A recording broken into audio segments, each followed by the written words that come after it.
Hey everybody, welcome to Friday Night Mike Griffith here. Hope you've had a great week.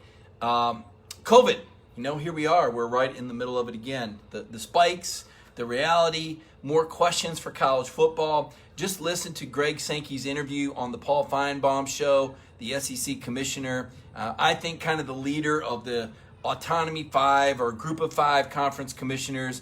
And Greg Sankey sounded uncomfortable. This is the tough part. This is absolutely the tough part.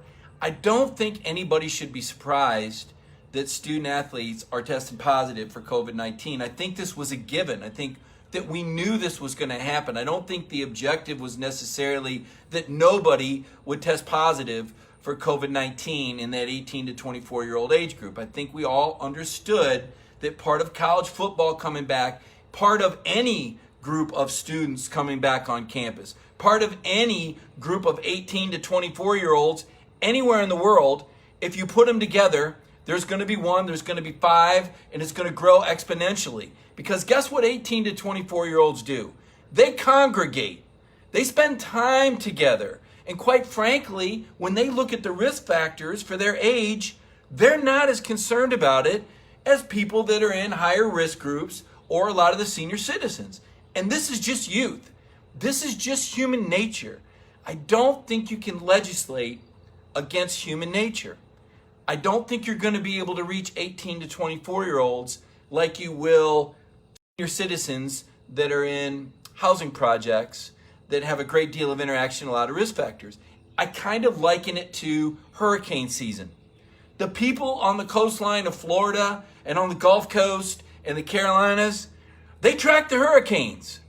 The people in Nebraska and Kansas and Colorado, not so much. And I think that's what we're seeing with the COVID-19 spike. I think we're seeing young people that aren't as at risk, that aren't taking the measured precautions. Now, to me, to a degree, this is going to be up to the local state legislature to decide, because that's how our country's drawn up, to decide how they're going to legislate for this, to what degree, what measures do we need to take. We've seen bars closing in Texas. Listen, this is not a political show. I want to be very clear on that. I'm not here to talk politics. I'm not very good at talking politics. Just to be clear, I'm a little too blunt, maybe even a little too reckless, and I know what I don't know, and I'm not a politician. I'm just talking common sense, and I'm applying the common sense of COVID-19 to what's happening on the campuses with football players. So when we ask why these football players are getting COVID-19, oh my gosh, how can that happen? Folks, there's only 8 hours of supervised workout per week. You've only got 8 hours of control over the student athletes per week. How many hours does that leave student athletes to go out and play catch with a football? So, for example, right now in the voluntary workout stage, you can't use a football. Right now in the voluntary workout stage, the coaching staff, the football coaching staff, can't observe what's going on. What can happen? Well, they can lift weights, they can run, they've got the strength and conditioning staff overseeing them. They go in the building one way and out the building the next, and they clean between every group, and you say, oh my goodness, that's wonderful. They're taking every precaution. Yes, for 8 hours a week. But there's how many other hours? Let me do the math. 8 hours, how many weeks? 7 times 24 is 168. Let's say these guys and gals sleep 8 hours a week. That's 56 minus 168. That's 112 hours that they're not sleeping. You are controlling 8 of 112 hours. That leaves 104 hours a week that these student athletes aren't being supervised. And if you think that 18 to 24-year-olds are going to go back in the room and live in the bubble and order out and not have any contact with anybody else, then you haven't been 18 to 24 in a long time. Or if you were that way when you were 18 to 24, I feel bad for you, because that's just not how it works. So let's not act surprised that there's COVID-19. I'm looking at this today. Oh my gosh, Clemson has 37 tests. Surprised? No, not at all. I'm surprised it's not more. Frankly, Georgia is not reporting the number of COVID-19 tests. That's a decision that Georgia makes. Now, me as a reporter, it's my job to file what we call a Freedom of Information Act letter and request this information from the state institution. At some point, that information will come back, but not for quite a while, because Georgia has one of the more protected sunshine laws, as we call it, and so it'll be a while. Now, why doesn't Georgia want us to know? I don't know. Georgia just doesn't want us to know anyway. Kirby Smart is not the most transparent guy when it comes to football practices and when it comes to this sort of information. He's transparent when he talks about his team. He's transparent when he talks about why they lost a football game, who's playing well, who needs to step up. He'll answer those questions, but he's very guarded in a very Nick Saban kind of way when it comes to his football program. And I think part of it is, what difference does it make? I mean, and I'll grant you that. Now, I'm a reporter, and I know that fans want to know, well, if Clemson has 37 and Texas Tech has 23, how many does Georgia have? I'm going to try and find out that information. But in the end, does it really matter? Does it really matter to you? Now, if it was 7, does it really matter, though?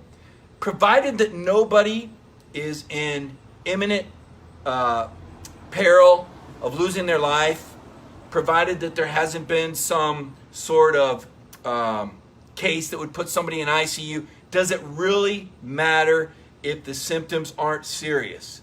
Does it really matter to you? Do you really need to know that? You know, I look on my reports and they tell me how many active cases there are in my county, but they don't give the addresses.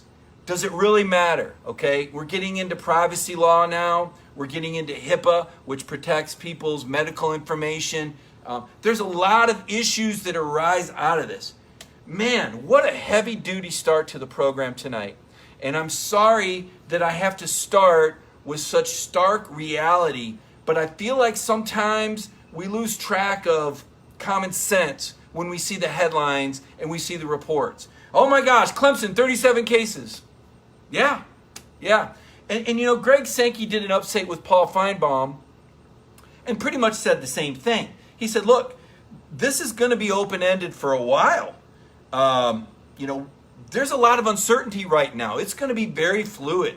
Different schools are going to have different number of cases, different number of players in, different number of players out. And that's why they brought him back early. I think that's why they brought him back early.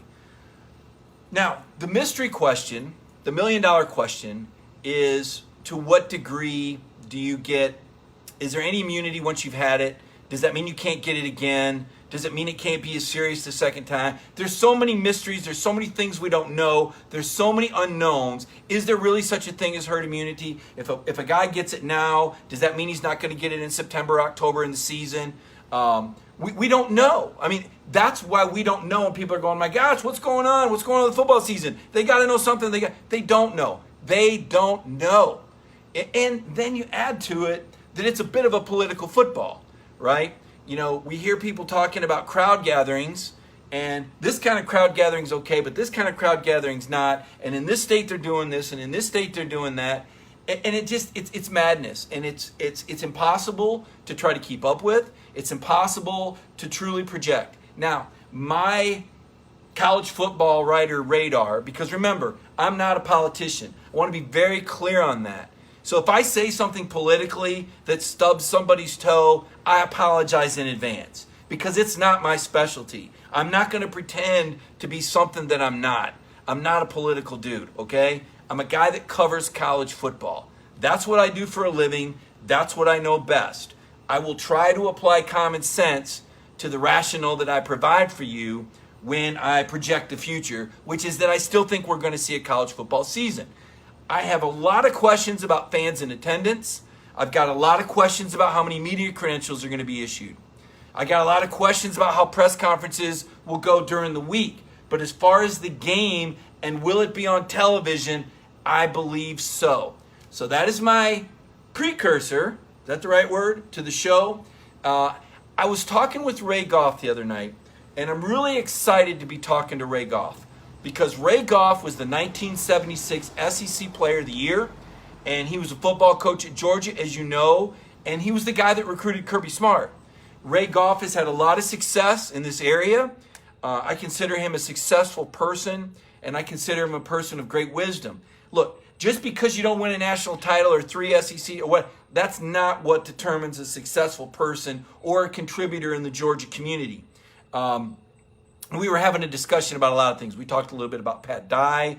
We talked a little bit about Gene Stallings. We talked a little bit about the University of Georgia because Ray Goff is a local guy with a lot of local information, and I'm trying to stay plugged in, and he's got a perspective that I value greatly. And I'll tell you what, I'm hoping that I'm going to get Ray Goff on one of my shows, one of my On the Beat shows on Monday night. You know I like to do those live interviews. Maybe you got a chance to see last Monday night. We had Paul Feinbaum on. This coming Monday night, you're going to get a chance to meet 3 of the graduate transfers for basketball. We're going to have them on the program. And then I'll have another Feinbaum special coming up where Paul talks a lot more about Georgia. So I'm hoping that I can add Ray Goff to the rotation. We've had Mark Richt on. We've had Greg McGarity on. We've had Tom Crean on. We'll continue to try and bring you guests on those Zoom interviews. But I told Coach Goff this. Where I grew up, in my little country town of Mason, and I lived out in the country 6 miles. My next door neighbor was a quarter mile down the road, and my house was surrounded by cornfields. And so I was pretty lonely. I talked to myself a lot out there. I guess that's kind of why I'm good at talking to myself on my front porch. Although I'm not really talking to myself because I've got my Dog Nation family and audience. And tonight I need you. I found out that I lost another one of my childhood friends. Yesterday, I discovered one of the guys who lived out on that road about a quarter mile down. One of the guys that when it was time to play football, you picked up the phone and you called every kid, within a mile, and you all met in somebody's yard. And it didn't matter who they were. It didn't matter how much money their family made. It didn't matter if you hung out. But on that Friday or that Saturday or that Sunday, you were all friends. And you needed each other to play neighborhood football. You had to have at least 2-on-2. Those games could get mismatched pretty quickly, but preferably 3 or 4. My friend Troy Johnson passed away yesterday. And I'm going to start with that because I want to give you guys a reminder. Troy is a guy that I would interface with on the internet, and he was very supportive of me. And, I appreciate that, just like I appreciate all of you that tune into the show. In fact, I think I'm probably overdue for sharing this. I haven't shared this on my Facebook page. And this is where, I guess, the part of the show where I ask you guys if you got any Georgia fans, because I'm going to be talking tonight. I'm going to be getting into some football. We're going to talk about what if JT Daniels gets eligible, what happens to Georgia. We're going to talk about who the number 2 running back is and how the rotation might look. We're also going to talk about the Jamie Newman interview. The players were interviewed last weekend and did some stories. I'm going to share some observations. But this point is where I share this story to my Facebook page. And I'll ask you guys to share it to people that follow Georgia, or if you feel like you want to share it on your page and have other people watch it, that would be great. So I'm going to share this now, and I'm going to dedicate the show from here on out to my friend Troy Johnson, who I grew up with. The neighborhood guys. You all had those neighborhood friends from 2nd grade all the way through high school. And Troy was a guy that had some fun with, played some neighborhood football with, and got in a car accident with. And I'll go ahead and tell you how stupid that I was. And I think Troy was playful enough to go along with my idea. But we were driving back from wrestling practice, and Troy was driving. My parents were smart enough to keep me out of a car as long as they possibly could. And we were on a road, and I said, Troy, it looked like it had snowed, but I wasn't sure if it had snowed. So there I was. Remember, our brains aren't fully formed until we're 24 years old if we're men, and some people would argue never. And I said, hey, Troy, why don't you move the wheel back and forth and see if the road is frozen up? Because that's a good way to figure out if there's ice on the road, isn't it? I mean, what a dumb butt. And Troy laughed and said, okay. And he moved the wheel back and forth, and yes, there was ice on the road, and yes, the car spun, and yes, we went in the ditch, and thank goodness we were fine, and we laughed about it. And that was like something that Mike and Troy would do, something dumb. And thank goodness we weren't going too fast. And thank goodness that there's not a lot of traffic on those country roads in Michigan. And thank goodness they have those ditches that prevent you from going into trees. Blessed. Spent many days and many nights with Troy Johnson. And Troy, rest in peace. The show is for you tonight. And the analogy comes from that same neighborhood.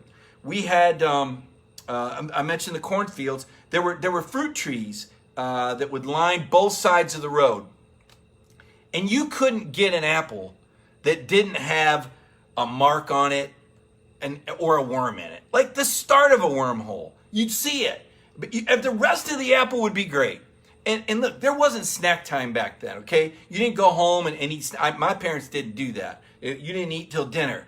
So your snacks were what you could pick. Whether it was the blackberries, we had great pears, but you can only eat so many pears or else, well, So anyway, there'd be an apple tree.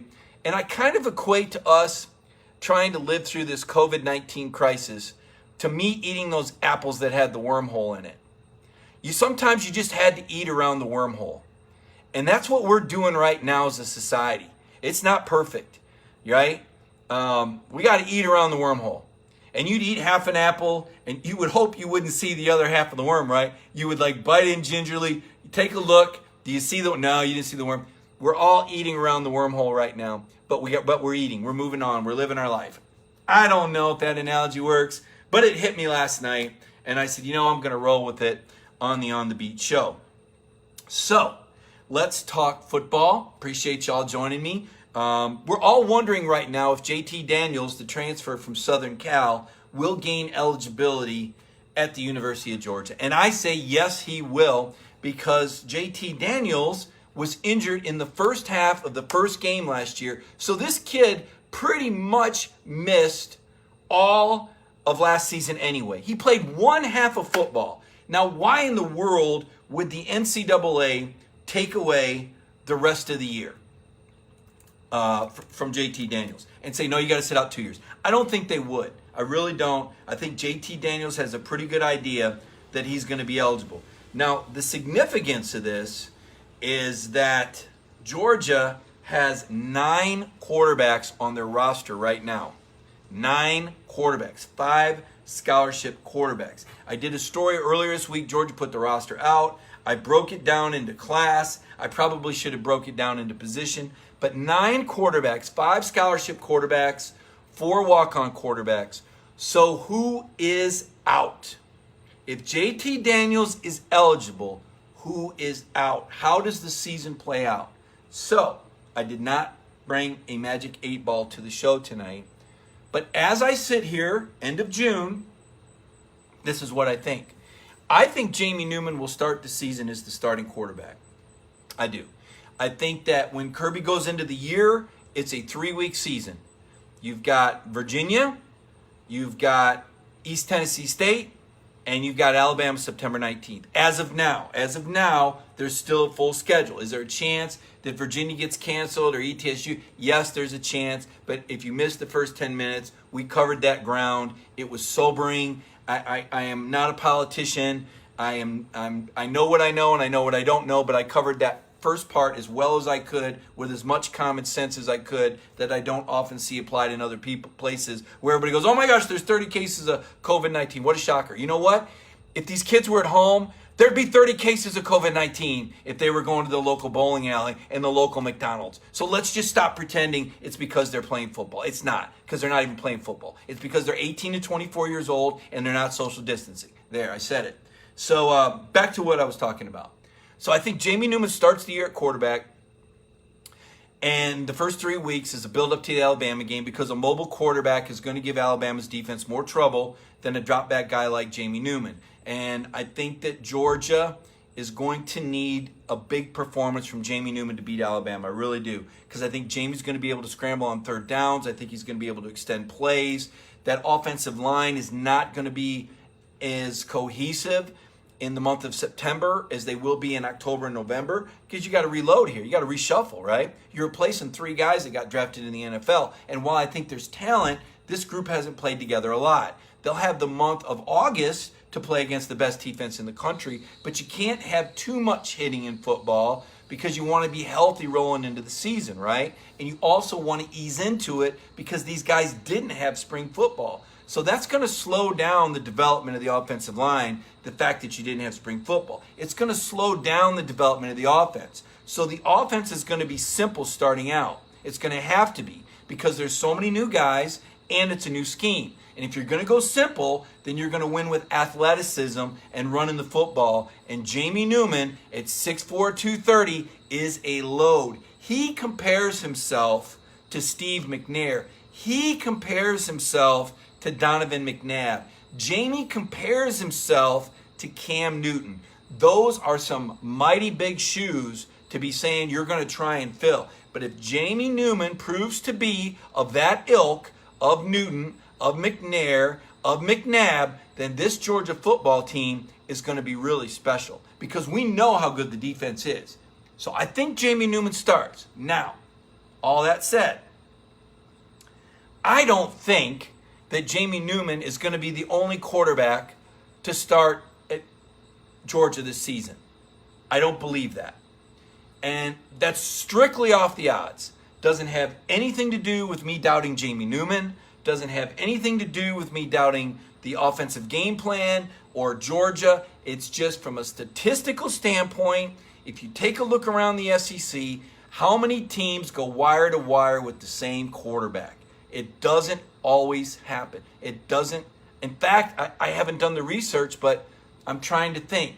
Kentucky, Tennessee, Florida, Alabama. Who else replaced their quarterbacks last year? I guess Nick's made it. The A&M quarterback made it. Didn't Ole Miss replace their quarterback? Did Mississippi State make it all the way through? Trying to think here, guys. How many programs made it all the way through the season starting with just one quarterback? I'm going to say less than half. I'm going to say less than half. So I could be wrong. Somebody can look that up and they can just correct me at any moment. But I'm going to say less than half of the teams made it through the season starting just one. Georgia did, but that was by design. Yes, I'm getting abused by the bugs tonight, but that's all right. Like I told you, I'm going to eat around the worm, right? That's my mentality. We did it as kids. We didn't think anything of it. It was an inconvenience. We moved on. Sam says 4 teams made it through the season only starting one quarterback. That's what Sam Hazeltine says. You guys can check that. You tell me if that's right. So based on those statistics, and I'm still going to say less than half. That's why I think another quarterback's going to start at Georgia. And I think that other quarterback is going to be JT Daniels. And I'm going to go one step further. I think JT Daniels is going to show enough and play enough that he's going to go pro after this season. I believe that Newman and Daniels, right now, this is my guess, purely speculation, that Newman and Daniels will be gone after next season. That's my guess, that both of those guys will play.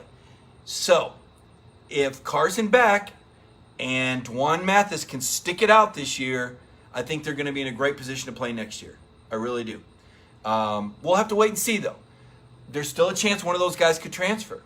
Stetson Bennett, Stetson Bennett was the number 2 quarterback last year, and he had some opportunities. So it's not like Stetson Bennett hasn't had a chance. He'll have a chance again.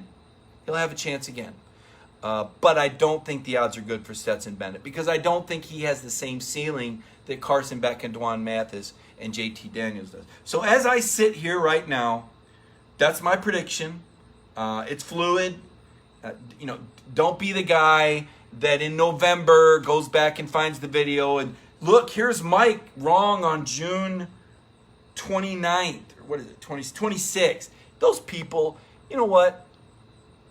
I don't want to use the word, but the people that go back, it's like they'll get a life crew. Listen, I've got 60,000 tweets on Twitter, 60,000, and there's still people that'll try and go back in my tweets and say, well, you were wrong about that one. Yeah, I give opinions every day.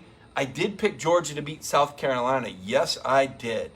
Look, everybody's wrong about stuff. Seems to me sometimes Twitter kind of just morphs into this negativity machine of people just, they're in a bad mood and they're angry, so they're going to log on Twitter, get behind their phony screen name, and attack somebody and try and create a mob mentality to attack someone that they disagree. That's pathetic. I think Twitter needs to make people accountable and use their real name. I think it's pathetic that there is a social medium out there where people can be completely anonymous and attack other people. I think it's awful. I think it's unhealthy, and I don't know how that exists in this world today. I guess if they were to make the wrong threat or get mean enough, somebody could trace them. But at whose discretion? I mean, I think as a society right now, with what we're going through, it sure would be nice if there was some responsibility on these social media channels to help our society come together instead of provide an atmosphere where people are tearing each other apart. So here I am going off on a little soapbox again. I'm at Mike Griffith 32 on Twitter, by the way. And also, I played fanboy today, right? Is that what they call it? Fanboy, when you're a fan of somebody? I want Wayne Knight to follow me back. I want to follow back from Wayne Knight. I want to get a hold of Wayne Knight. I want to talk to Wayne Knight about Georgia football, and I want to talk to Newman about Newman so that I can be the one to write the story that says, "Hello, Newman. Wayne Knight discusses Georgia football." Get it? The double thing, because Jamie Newman, right? Newman on Newman. And then I'm going to run a poll, and I'm going to ask Georgia fans, who's the more famous Newman? Wayne Knight from Seinfeld or Jamie Newman? And I think that's fun. So that's what I want to happen. But I need Wayne Knight to follow me back. And I'm a fan of Wayne Knight. And if you don't know why we're talking about Wayne Knight, then you probably don't know that Wayne Knight went to the University of Georgia. And I know that because one year I was doing a series on opponents for, I guess it was Tennessee, and I had to look up the famous alumni from every school, and Wayne Knight was that dude from Georgia. I said, how about that? Wayne Knight, Newman from Seinfeld. I'm kind of surprised that Georgia doesn't have more famous alums. They really don't. I mean, other than athletes. I mean, Herschel Walker, right? He's the man. So, anyway, that's that. Wayne Knight. Follow me back on Twitter, Wayne Knight. And all of you need to follow me on Twitter at Mike Griffith 32 so that when these anonymous people gang up on me, I've got my Dog Nation crowd there to put the shield up and protect. And they do. They do. Y'all got my back. I appreciate that. The running back situation. So we did a cover 4, and if you did not watch cover 4 yesterday, I strongly suggest that you watch cover 4. Brandon Adams is the host. We all come up with different topics that we talk about and discuss, and we decided yesterday, let's get a bit more lively. Let's be a little bit more aggressive with one another. You know, so we kind of had to put the headgear on as we sparred, and there were people watching it. And Connor Riley and I had a little exchange that may have seemed a little intense, maybe. I don't know. Some people that were following the show thought it was a little intense. And I just want you to know that that's just the show. And Connor and I talked about it today. It's kind of like, for those of you that played football and neighborhood football or in pads, in practices, you knock each other's blocks off. Or if you wrestle together, you try to inflict as much pain with that half Nelson or full Nelson or reverse headlock or fireman's takedown or single leg as you possibly can. When you play softball together, I'm the guy that's taking out the shortstop. Even if he's my buddy, I'm sliding high so he can't make the throw to first. Probably got a little carried away. That was me. It was just a rec league game, but for me, it was my outlet. And so I was that guy that people would go, dude, nobody's getting paid here. Chill out. But I love playing the game. Anyway, the point I'm trying to make is this. When you're playing sports with your friends, you try and kick each other's tails. And when we do cover 4, we're going to try and kick each other's tails. We're going to interrupt. We're not going to take any cheap shots, but we're going to do point counterpoint, and it's all part of the show. Nobody's mad at each other. Nobody dislikes each other. I just want you all to know that's something that's coming with Cover 4. You're going to see it get a little bit more heated, and you're going to see a little bit more interaction. But please know that the Dog Nation guys are all brothers. We're all doing that conference call at 9 a.m. every day. We're picking each other up. Listen, this morning, guys, I got on that call this morning at 9 a.m.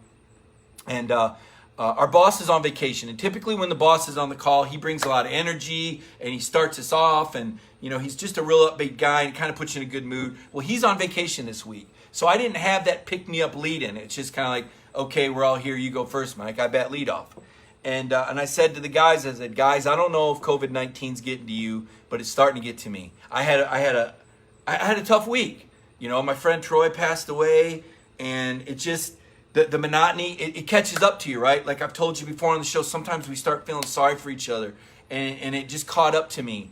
And I kind of had a sorry lead in. I wasn't the most upbeat guy. And doggone it, if Brandon and Connor and Jeff didn't just cheer me up, and it was really cool. So it was really cool that my teammates were there for me today. And I hope you've got teammates like that. I hope you've got neighbors like that. I hope you've got people at work like that. I hope you've got relatives like that. Last Sunday night, I called my dad. I was supposed to go see my kids. It didn't work out. I was alone. I was really bummed out. Called my dad. And in 30 minutes, man, I was fixed and I was good. Thank goodness, right? Thank goodness that we have. I hope you have those people. And if you don't, then reach out on Dog Nation on this channel, because we'll all talk and we'll pick each other up, because that's what we do when we talk football. It's something we can all rally around. It's a part of life in the South. I've tried to explain that to people. It's a part of the culture. It's something that, it's like a part of us. It's a part of me. College football is a part of my identity. You always hear people say, well, be careful. Don't tie too much of your identity into what you do. Are you kidding me? I can't help it. It's what I've always done. I think it's all I can do. I don't know that I've tried anything else. I think it'd be scary if I did. Anybody that saw my yard work would tell you, yeah, he better stick to football. So let's go on to point number 2, the running back situation. This is where it got heated. So, Zamir White, I think tomorrow is his mom's birthday. I think it's the anniversary of his commitment date or something like that. And that's a big deal because Zamir was such a big recruit. And everybody is rooting for Zamir White. Everybody wants to see Zamir White do well, including myself. I've talked to this guy. He is an upbeat guy. He is charismatic. I believe he's going to be one of the leaders on the offense. I believe he's going to be a team captain. I believe he's going to be the starting running back at the start of the year. But I'm not ready to tell you that I believe he's in the same category with Nick Chubb and Sony Michel and Deandre Swift. And good to see Terrence Mathis. Speaking of people that pick us up, it's always good to see Dwan Mathis' father come in here. And a reminder, when we start feeling sorry for ourselves, let's think about where Terrence and his family were about a year ago when his son had emergency brain surgery and they didn't know if Dwan Mathis would play football again. The kid couldn't even walk for a while. He lost 25 pounds. So you think you're having a bad day? Let's look at Dwan Mathis for a little inspiration, and Terrence Mathis, his father, who always comes in here and has positive words for the Dog Nation family. And that's different. I challenge you to go find anywhere else, any other football team on a Friday night where you will see the parent of a player come in and visit with the fan base live on the internet. It just doesn't happen. Georgia's got something very special that's going on right here. Zamir White is one of those guys that's special. He's come back from 2 different knee injuries. Everybody wants to see him do well. I thought he had a good but not great performance in the Sugar Bowl. I didn't feel like he had his wiggle back. I didn't feel like he had his instincts back. But to be fair, it was the first time he'd carried more than 12 or 13 times in a game.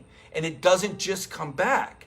The running back position, and I say this, and this is where everybody can laugh at me, right? Because I was a high school running back. I've got the running back brain. I don't have the running back legs. I don't have the running back body. I certainly didn't have the running back talent or the running back speed. But I had the brain, and I still have the brain. I know how running backs think. And I will tell you, you cannot tell a running back how to do his job with the football in his hands any more than you can tell the artist how to paint the picture. Every running back has his own feel. He has his own instinct. He sees it. He feels it. He knows when he wants to challenge and lower his shoulder. He knows when he wants to set up the spin. And he knows when he wants to stiff arm. Okay? And you get those opportunities because at the running back, you're the guy at the bottom of the pile, and they're twisting your ankle, and they're spitting through their face mask into your face, and they're sticking their finger in your ear hole at the bottom of the pile. You got to pay the price. So when you're upright and running the ball and everybody's trying to kill you, yeah, I'll decide for myself where I'm going with this one. Now, obviously, there's certain holes that are assigned, certain things are blocked away. You can anticipate. But ultimately, running back is the most creative and the most beautiful position on a football team, and I love running backs. That's why I love to watch football. I love to carry the ball. As I've said many times, it's the best feeling in life is carrying the football. There is nothing better than having the ball tucked and knowing there are 11 guys trying to kill you on the field. It is the most exciting. And I parachuted. Parachuting was great. Being airborne was wonderful. I'm proud of it. Wasn't as good as playing running back. Playing running back beats. I played the saxophone. How about that? For 4 years. Had to quit in 9th grade because I wasn't going to be in the marching band. It's on the football team. Playing the saxophone was awesome. I had a really fun car. Had a cool BMW M3. 0 to 60 in 4.8. Man, that thing hauled. Didn't feel as good as running the football. Zamir White will be the starter at the beginning of the year. But I do not believe that Zamir White will rush for 1,000 yards. Not because he's not good, but because I believe in Todd Monken's offense, there will be a lot of platooning. I believe James Cook will get a lot of touches. I think you're going to be looking at 6 to 10 touches for James Cook every game. Now, that may include special teams. He may be back returning kicks. I didn't think he did a particularly good job with that last year. But I think he'll do a better job this year because I think this is James Cook's year where he goes pro. I think he's going to be a guy that goes pro after this season. I think he's going to be a guy that's going to catch the football. He'll be that third down back. I envision the role that we saw Deandre Swift play as a freshman.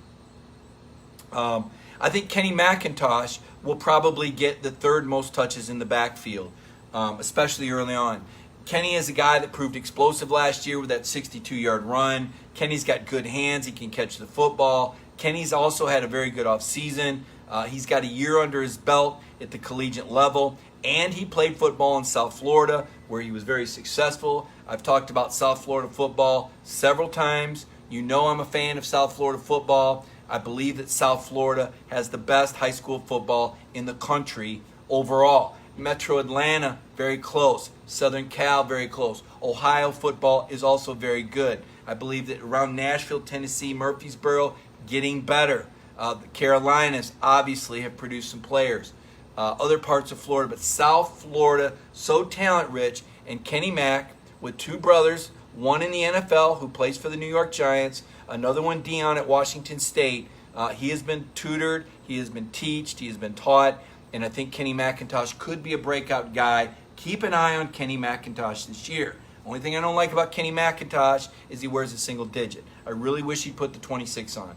Really don't like to see running backs in single digits. It's like, to me, it's high school-y, and it's like guys grow up and wear a running back's number, wear double digits. And then the guy on defense doesn't know which number to key on. If you got one number, boy, you write down to split the number. That's my thought on the single digit. It's a hang-up, okay? It's a pet peeve.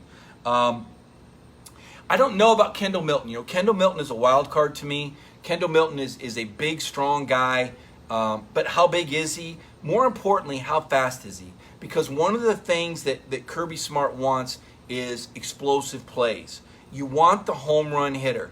You guys will remember a couple years ago, I kind of got myself in trouble early on. It was my first year on the beat, and I probably hadn't earned enough equity to come out with negative opinions or critical opinions about fan favorites. And I said I didn't think Elijah Holyfield was going to be a starting running back in the NFL because I didn't feel like he had the top-end speed. I noticed when he'd get the corner, he wasn't able to do much with it like Deandre Swift could. I thought there were two different speeds. Now, Elijah was an incredible worker, a team captain, a guy that carried out his assignments and won the starting job. And all props to Elijah, and all props to Elijah Holyfield for finding his way on NFL rosters. I don't know that he's had a carry yet, but he's survived in the NFL, and if you do that, that's remarkable. And I can tell you it's because of that guy's work ethic and his heart and his character. But he didn't have the top-end speed. I don't know that Milton's got the top-end speed. I also don't know what Milton's going to do with SEC contact. Fresno, California is not South Florida. I'm not sure what sort of competition level he's seen. I'm not sure about his hands and his ability to catch the football. So if he's going to be the north and south guy, he's going to have to beat out Zamir White for those carries between the tackles, and that's going to be tough. That's going to be tough. I see Kenny as a guy that can swing between the tackles and catch the ball. The Dejon Edward kid, he from Colquitt County. Did I say that right? I think Coach Goff told me it's Colquitt County, Colquitt County, not Colquitt, Colquitt. So, because I believe Coach Goff is from there. Like this kid, see him as kind of being in that Cook role behind Cook out there, catching passes in the flats. He's got good hands. A little bit smaller guy, 5'11", 202. Really excited about this running back rotation, but there may be a drop-off. Deandre Swift was a special guy. He was a special guy.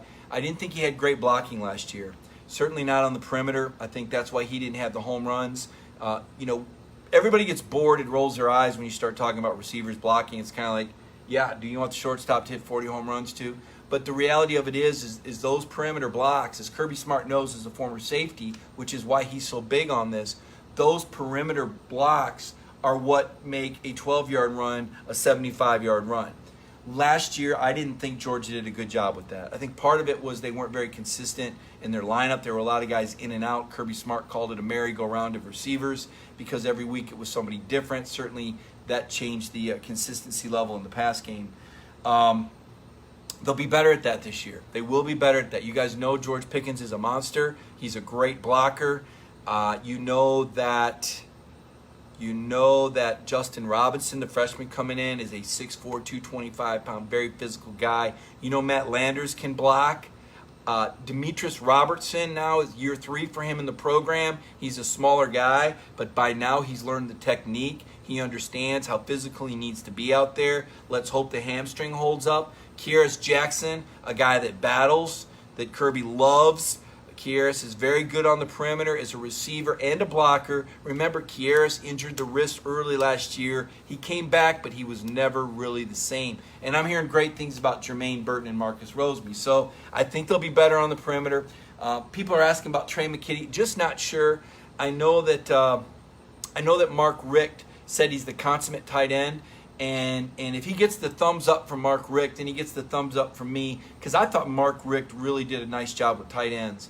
And if McKinney is a guy that Mark Richt was recruiting at Miami, then obviously this is a talented guy who has 1 year to make an impact at Georgia. Very important position with Eli Wolf and Charlie Warner moving on. John Fitzpatrick, 1 year older. Let's hope he gets a little bit thicker and more physical. John is a great guy. Kirby sent him out to interview several times. And when Kirby sends a guy out for interviews, that tells you that he likes the guy. So some thoughts there. Jamie Newman interview. So this was last Sunday. I got a little fired up last Sunday because Georgia, and this had nothing to do with Georgia Sports Information Department. You guys know that I champion the Georgia Sports Information Department. It's the best in the country because Claude Felton and his guys are amazing. He's got an all-star staff of guys that, quite frankly, could be there's 4 or 5 of them that could go somewhere else and be at the top of an SEC program, but they like Georgia so much they stay here. So they've kind of got it's kind of like the Showtime Lakers or something. I mean, Claude's like Magic Johnson. But this staff is so good and so cooperative and so helpful. But sometimes the football department does things without telling sports information. And what they did was they did like a Zoom call that was hosted by DJ Shockley and they distributed it to the Bulldog Club, about 1,300 donors, and it was Jamie Newman, Richard LeCount, and Jamari Salyer doing these interviews. And they sent it out to the boosters. Well, why did they send it out to the boosters? Well, look, if people are given all this money, typically these are the guys that would be showing up at practice and have special access. And that kind of goes with being a major donor, right? You got to get a little something out of that. I mean, who just gives money for the heck of it? You know, if you give money, you know, Kirby, they have events, you can show up and Kirby will talk. If you donate enough money, this is another Nick Saban thing, because Derek Dooley did it at Tennessee for a little while. Because I talked to him about it. I said, man, Coach, you got to have some access. He said, no, I don't. I just got to have the donors in there. Those are the people that are donating money. And I get it. I'm cool with that. But that video got leaked, and one of my competitors at Rivals, Patrick Garvin, got a hold of it and wrote like a little highlight story. So here it is Sunday. I told you I was having a bad day because I wasn't getting to go see my kids. And now I've got to I got to chase this thing down. So I wrote a letter to Joe. I said, look, guys. I wrote a letter to McGarity and Claude, and I said, guys, come on. You know, us sports writers, we're doing our job here. You tell us not to talk to kids. We don't talk to kids outside the interview setting. Nobody's chasing ambulances. We're trying to do our, and then you leak this tape out, and now we're, you know. Anyway, I was kind of bummed. And this is where people go, nobody cares. Nobody cares about the sports writer. They don't care about this complaint you got as a sports writer. That'd be like if I told you, and the hot dogs were really cold at halftime. You don't care. But that was what I went through, and I vent and I share it on Friday Night Mike. And I hope you guys do the same thing in the comments. I hope y'all are venting about your week and telling your stories and your anecdotes. And I'm going to tell you about Jamie Newman, and then I'm going to tell you about tradition and how silly tradition can be. And I'm going to target Georgia Tech. Just a warning. If you like Georgia Tech, I'm going to come at you hard. But Jamie Newman. So what did Jamie say? Well, let me find the Jamie Newman story. That would certainly help. Richard LeCount. Let me go to Richard LeCount comments. Richard LeCount said, when he asked why he was coming back, this is some pretty good stuff. I knew that we have a great chance to be national champion at this time next year, Richard LeCount said. So I was like, I can't leave my guys. I can't leave my brothers. I felt like the mission was still on the table, and I've got to complete this mission before I go back to my next mission. We have some unfinished business. Loved hearing Richard LeCount talk about unfinished business. Love unfinished business. See a question from Chadrick. You can't find the video. It's not out yet. But I've written stories on Richard, what he said, Jamari, what he said. If you go to Dog Nation, you'll see the headlines with Jamari and Richard and Jamie, and you'll see pretty much everything they said on that video. But the video has not been released yet. I need to find right now for you, I need to find the Jamie Newman video. Excuse me, not the Jamie Newman video. I need to find the Jamie Newman story that I wrote. 3 things that I noticed from Jamie Newman's comment. These were Jamie Newman's first public comments. This is the first time the guy's talked. He's been on campus since January. The fact that Jamie Newman talked also tells you that he's out of the doghouse. If he was in the doghouse, but it tells you that he's back out front to be the quarterback, because Kirby would not check the box and send Jamie Newman out to talk if Jamie Newman wasn't looking like the starting quarterback right now. You got to read the tea leaves with Kirby, because he doesn't talk. We haven't talked to Kirby in weeks. But if we ask him, he's still going to say there's competition. And there is, but this tells you that Jamie Newman is still in the driver's seat. The fact that he was cleared to talk to the boosters. So what did he say? Number one observation was leadership. Jamie Newman was identified as a vocal leader when I went to the NFL Combine this year. And gosh, we didn't know there was COVID-19 then, the end of February. Think about a melting pot that was there at the Indianapolis Combine with players and NFL guys from all over the country. So if I had it, maybe I got it at the Combine. I don't know if I had it or not, but I slept a lot the next weekend. But his teammates at Wake Forest that I talked to a man, said he's a vocal leader. They said you're going to feel Jamie Newman's presence. They said Jamie's a great guy. They're all excited for him. They're all rooting for him. When a team is that encouraging about a former teammate, it tells you a lot. It tells you a lot what the peers say, and they're all behind Jamie Newman. And here's what Jamie Newman said about returning to practice. Being back with the guys, everyone is appreciative of being able to be back in that culture and being able to bond and grow, because that's what makes it so special. Jamie Newman gets it. He's got to win this team over. Joe Burrow had 2 years to do that. Jamie Newman's got 2 months.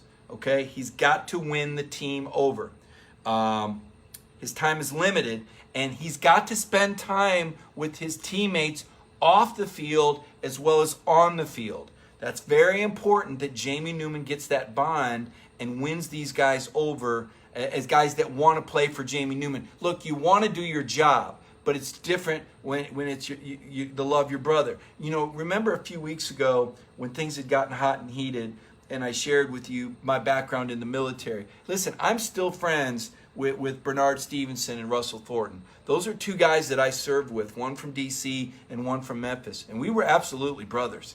And when one of us was having a bad day, the other one was there. And we all knew if our number got called by chance in a wartime situation, I knew that Steve or Gogo had my back and I had theirs. And to this day, if I hadn't seen these guys, well, I saw Steve about 2 years ago, but if those guys were out with me, we would still have each other's backs. You build those bonds. I think some of you know what I mean. So here's something else that Jamie Newman said that I thought was pretty interesting. This was about competition. Jamie didn't talk about the quarterback competition or where he thought he was at or who was challenging or how he looked compared to so-and-so. But what he said was what led him to UGA was the opportunity to compete against the defense every day. That was the first thing he cited, was getting to practice against the number 1 defense in the country. And I found that fascinating because I would have thought a chance to throw to all these new receivers, a chance to win a national championship, a chance to play for a program like Georgia. But he says, no, I want to go against the best defense in the country every day in practice. If Jamie is serious about wanting to handle adversity, if this is true, if he really will embrace it, because he hasn't seen anything like this at Wake Forest. I'm just going to tell you, it's a whole different fishbowl here. It's a whole different level of pressure at Georgia than it is at Wake Forest. Quite frankly, there's probably only 3 or 4 other programs in the country where you have the intense pressure that you have at the University of Georgia. Athens is a small town. People know what you ordered for pizza last night. They know what your favorite soft drink is, and they know what time you eat lunch every day. That's the UGA when you are the Georgia quarterback. Jamie says, I'm getting 12 games in against the SEC. Actually, 8 technically, but we get it, 12-game schedule. But I'm also getting a number of practices against the best defense in the SEC. So I thought that was really good that Jamie is talking about embracing competition is one of the reasons he's here. Style of play, if you were watching me earlier, you heard me talk about how Jamie compared himself to Steve McNair and to Donovan McNabb and to Cam Newton. If he is as good as any of those guys, Georgia is going to be in really good shape.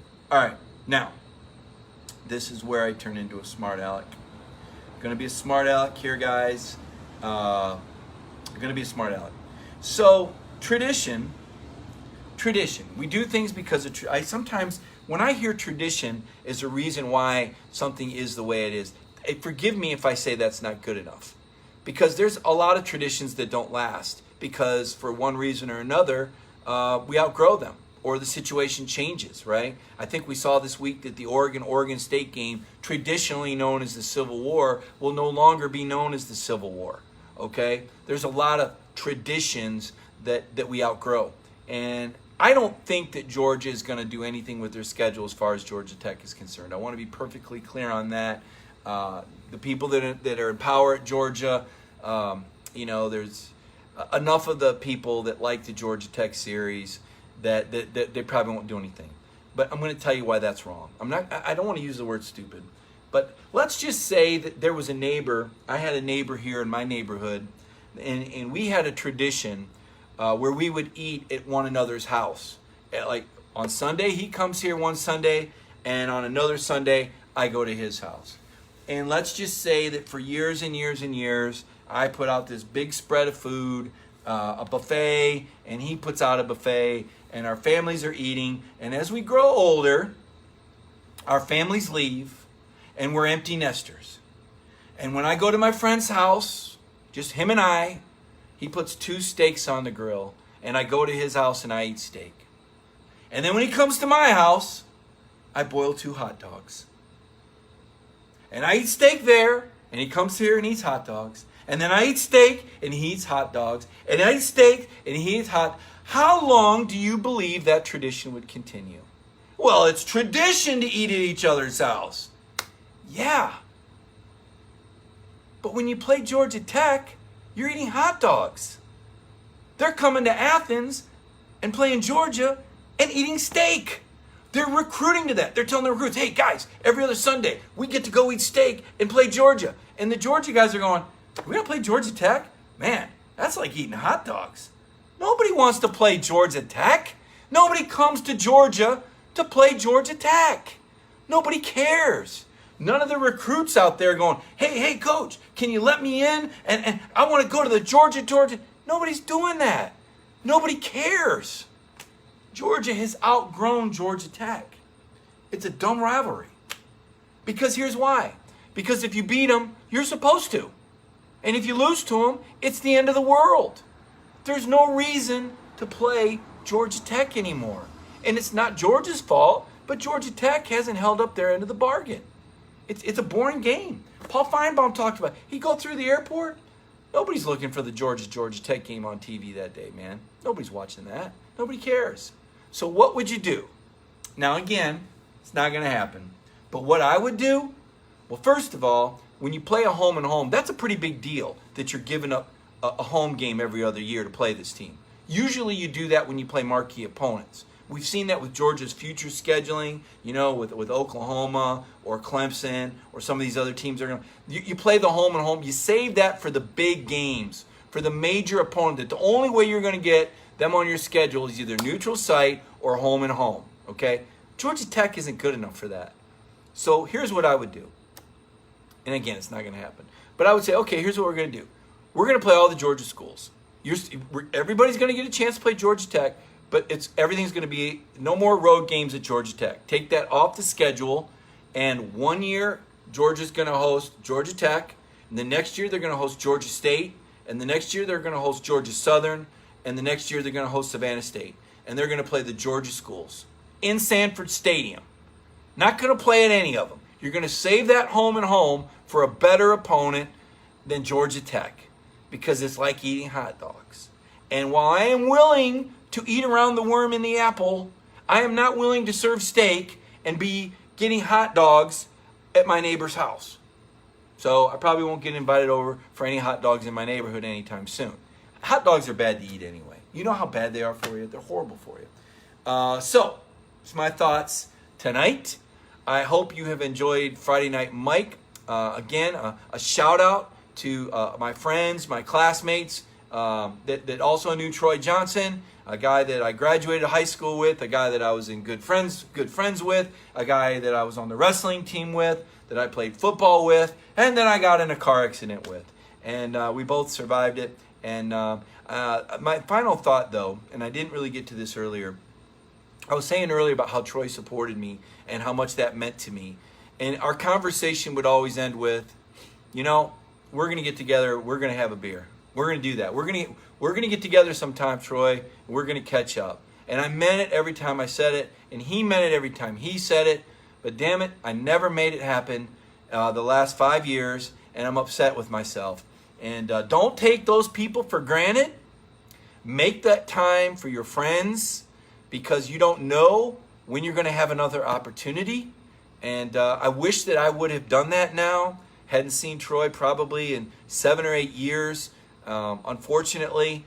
And now I wish that the last time I was back in Michigan that I would have dialed Troy's number. But it was one of those deals where you just get so busy.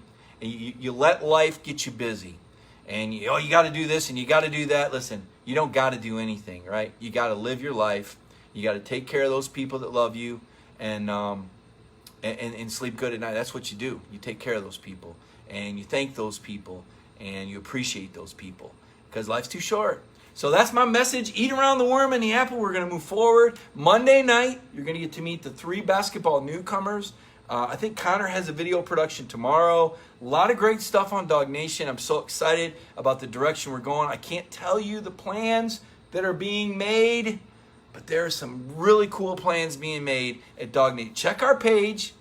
Watch Dog Nation Daily with BA, 10 a.m. Monday through Friday. I'll have the Monday night show on the beat. Connor will have color and coverage on Tuesday night. Jeff Sentel before the hedges on Wednesday night.